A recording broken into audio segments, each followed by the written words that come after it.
High বন্ধুরা, কেমন আছেন? আবার একটা বড় ভিডিও নিয়ে চলে এলাম, যেটা বিয়ে বাড়ির ভিডিও। প্রথমে মেনু কার্ডটা তো দেখিয়ে দিলাম, আর এই যে পরপর যা থাকে অল্প অল্প কিছু সেটা খাওয়া সেরে নিলাম। এবার চলে এলাম মেন কোর্সে।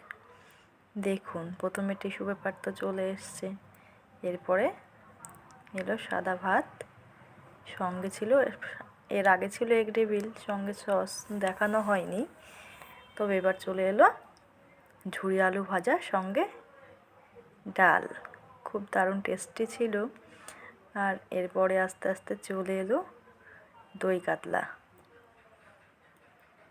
সবটাই তো অল্প অল্প কিছু করে নিতেই হবে, বাট আগে যেটুকু খাওয়া হয়েছিল স্টার্টারে ছিল, সেগুলোতেই পেট ভরে গেছিলো অনেকটা, যার জন্য আর খাওয়া যাচ্ছিল না। সব কিছু অল্প অল্প করে তবে টেস্ট করতেই হবে। এসে গেল স্যালাড, সঙ্গে ফ্রায়েড রাইস। তারপরে এক একে চলে এলো সেই লোভনীয় মটন কষা, সব থেকে মাই বেস্ট যে মটন কষা। সঙ্গে এই যে বিয়েবাড়ি গেছিলাম, সেই মেনু কার্ড। কাছাকাছি ছিল বিয়েবাড়িটা, সবাই যেতে পেরেছিলাম, যার জন্য খুব মজা হয়েছিল, একসাথে অনুষ্ঠান অ্যাটেন্ড করতে পেরেছিলাম। দেখুন, এত দারুণ সফট হয়েছিল, আর রান্নাটাও খুব ভালো হয়েছিল। সব রান্নাগুলোই খুব দারুণ লেগেছিল রান্না, এবং খেতেও খুব টেস্টি হয়েছিল।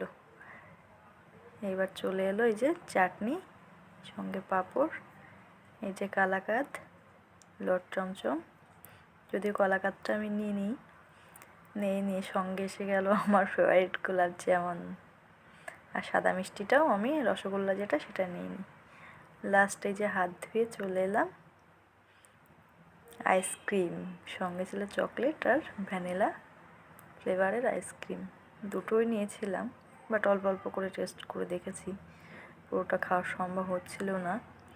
লাস্ট পাতে ছিল এই যে পান মশালা, দেখতে যা দারুণ লাগছিল, যদিও আমি এগুলো অত পছন্দ করি না, তবে দেখতে দারুণ ছিল, যার জন্য ভিডিওটা না করে আর পারলাম না। সব কিছু শেষে এটা তো লাগবেই, অনেকের খুব চয়েস হয়, আর খাওয়ার থেকেও দেখাটা এত দারুণ, আমি তো চোখ ফেরাতে পারছিলাম না। অনেক টাইম দেখেছিলাম যে কী কী থাকে তো জিনিসটা, অনেকে এটা খুব পছন্দ করে, বাট আমি ওই সাদা পানটা একটু টেস্ট করে দেখি, কাঁচা পান যেটা বলে, টেস্ট করেছে। তার সময় দেখলাম অনেক বাজি পোষা হচ্ছিল, আমার বাচ্চারা খুব মজা নিয়েছে বাজিগুলো দেখে, খুব মজা করেছে। পাই